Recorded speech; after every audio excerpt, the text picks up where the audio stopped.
दोस्तों, आज की कहानी है पिता और बेटी की दर्दनाक कहानी।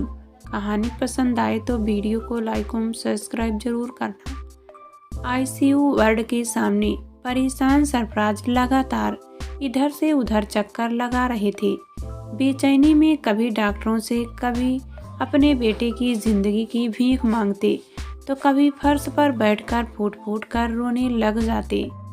उधर अस्पताल के एक कोने में खड़ी उस्मान की मां फरजाना भी बेटे की सलामती के लिए नर्सों की खुशामद कर रही थी। तभी आईसीयू वार्ड के डॉक्टर बाहर निकले तो सरफराज उनके पीछे पीछे दौड़े और उनके पैर पकड़कर गिड़गिड़ाते हुए कहने लगे, डॉक्टर साहब, मेरे उस्मान को बचा लो, कुछ भी करो, उसके इलाज में कमी नहीं होनी चाहिए। डॉक्टर ने उन्हें उठाकर तसल्ली देते हुए कहा, देखिए अंकल, हम आपके बेटे को बचाने की पूरी कोशिश कर रहे हैं। उसकी हालत अभी भी गंभीर बनी हुई है। ऑपरेशन और दवाओं को मिलाकर कुल 5 लाख रुपए का खर्च आएगा। कैसे भी हो आप मेरे बेटे को बचा लो डॉक्टर साहब, मैं 1-2 दिनों में पैसों का इंतजाम करता हूँ। सरफराज ने हाथ जोड़कर कहा। काफी भागदौड़ के बाद भी जब सरफराज ने सिर्फ 2 लाख रुपयों का ही इंतजाम हो सका तो निराश होकर उसने बेटी नाजमा को मदद के लिए दिल्ली फोन किया। उधर से फोन पर दामाद अनवर की आवाज आई, हेलो अब्बू, क्या हुआ, कैसे फोन किया? बेटा अनवर, उस्मान की हालत ज़्यादा ही खराब है। उसके ऑपरेशन और इलाज के लिए 5 लाख रुपयों की ज़रूरत है। हमसे 2 लाख रुपयों का इंतज़ाम हो सका बेटा। और सरफराज का गला भर आया। इसके पहले कि उनकी बात पूरी होती, उधर से अनवर ने कहा, अब्बू आप बिल्कुल फिक्र ना करें, मैं तो आ नहीं पाऊंगा, लेकिन नाजमा कल सुबह पैसे लेकर आपके पास पहुंच जाएगी। दूसरे दिन नाजमा पैसे लेकर जयपुर पहुंच गई। आखिरकार सफल ऑपरेशन के बाद डॉक्टरों ने उस्मान को बचा लिया। धीरे धीरे 10 साल गुजर गए। इस बीच सरफराज ने गांव की कुछ जमीन बेचकर उस्मान को इंजीनियर की पढ़ाई करवाई और मुंबई एयरपोर्ट पर उसकी नौकरी लग गई। उसने अपने साथ काम करने वाली लड़की रेडू से शादी भी कर ली और ससुराल में ही रहने लगा। इसके बाद उस्मान का माँ बाप से मिलने आना बंद हो गया। कई बार वह बीमार हुए, उसे खबर भी दी, फिर भी वह नहीं आया। ईद बकरीद तक पर भी वह फोन पर ही मुबारकबाद नहीं देता। एक दिन सुबह टेलीफोन की घंटी बजी। सरफराज ने फोन उठाया। उधर से उस्मान बोल रहा था, हेलो अब्बा, कैसे हैं आप सब लोग? अब्बा, मुझे एक परेशानी आ गई है। मुझे 10 लाख रुपयों की सख्त ज़रूरत है। मैं 1-2 दिनों में पैसे लेने आ जाता हूँ बेटा। तेरे ऑपरेशन के वक्त नाजमा से उधार लिए 3 लाख रुपए चुकाने ही मुश्किल हो रहा है। ऐसे में मुझसे 10 लाख रुपयों का इंतजाम नहीं हो सकेगा।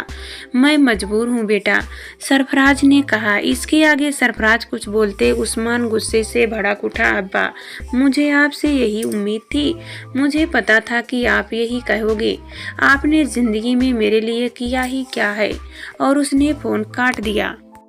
अपने बेटे की ऐसी बातें सुनकर सरफराज को गहरा सदमा लगा। वे गुमसुम रहने लगे, घर में पड़े बड़बड़ाते रहते।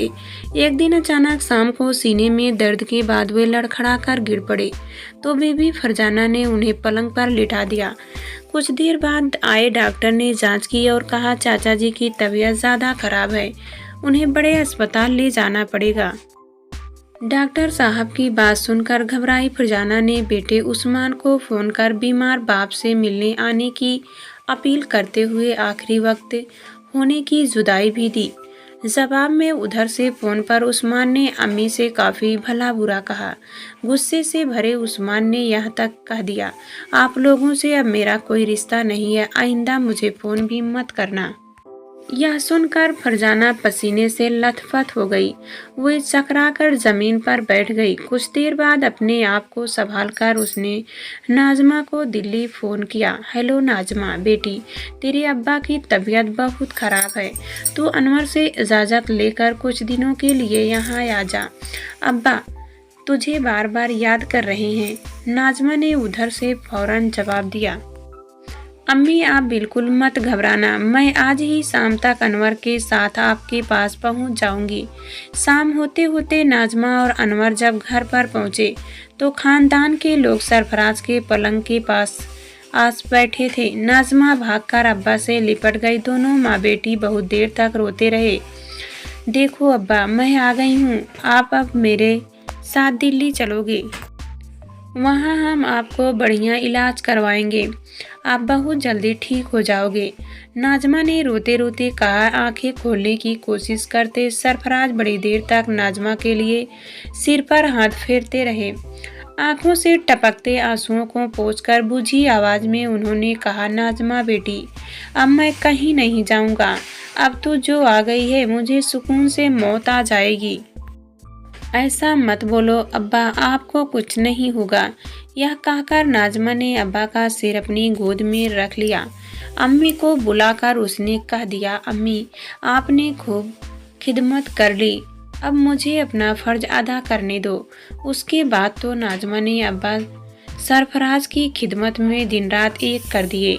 टाइम पर दवा, चाय, नाश्ता, खाना, नहलाना और घंटों तक पैर दबाते रहना। सारी रात पलंग पर बैठकर जागना उसका रोजाना का काम हो गया। कई बार सरफराज ने नाजमा से ये सब करने से मना भी किया, पर नाजमा यही कहती, अब्बा आपने हमारे लिए क्या नहीं किया। आप भी हमें अपने हाथों से खिलाते, नहलाते, स्कूल ले जाते, कंधों पर बैठाकर घुमाते, सब कुछ तो किया। अब मेरा फर्ज अदा करने का वक्त है, मुझे मत रोको अब्बा। बेटी की बात सुनकर सरफराज चुप हो गए। इधर सरफराज की हालत दिन रात दिन गिरती चली गई। उनका खाना पीना तक बंद हो गया। एक दिन दोपहर के वक्त नाजमा अब्बा का सिर गोद में लेकर चम्मच से पानी पिला रही थी। तभी घर के बाहर कार के रुकने की आवाज़ सुनाई दी। कुछ देर बाद उस्मान एक वकील के साथ लेकर अंदर आया। उसके हाथ में टाइप किए हुए कुछ कागजात थे। अचानक बरसों बाद बिना इत्तला दिए उसको घर आया देखकर सभी खुश हो रहे थे। दरवाजे में घुसते ही वह लपक कर सरफराज के नजदीक आकर आवाज देने लगा, अब्बा उठो, आंखें खोलो, इन कागजात पर दस्तखत करना है, उठो उठो। यह कहकर उसने हाथ पकड़कर उन्हें पेन देने चाहा। नाजमा ने रोककर पूछा, भाईजान ये कैसे कागजात हैं? लेकिन वह किसी की बिना सुने अब्बा को अपनी आवाजें देता रहा। सरफराज ने आंखें खोली, उस्मान की तरफ एक नज़र देखा और अचानक उनके हाथ में दिए कागजात और पेन नीचे गिर पड़े। उनका हाथ बेदम होकर लटक गया। यह देख नाजमा चिल्लाई, अब्बा अब्बा, हमें अकेला छोड़कर मत जाओ। और घर में कोहराम मच गया। नाजमा बोली, भाईजान, जो मकान आप अपने नाम कराना चाहते हो वह तो 10 साल पहले अब्बू ने आपके नाम कर दिया था। आप अब फिक्र ना करो। ये सब देखकर उस्मान ने फुर्ती से अब्बा के बिना दस्तखत रह गए कागजात उठाए और वकील के साथ बिना पीछे देखे बाहर निकल गए। फरजाना, नाजमा और अनवर भागकर पीछे पीछे गए, लेकिन तब तक कार रवाना हो गई। तीनों दरवाजे में खड़े कार की पीछे उड़ी धूल के गुबार में चौकाचौंध भरी शहरी मतलब परस्त दुनिया की आंधी में फर्जे और रिश्तों की मजबूत दीवार को भरभरा कर गिरते हुए देखते रह गई।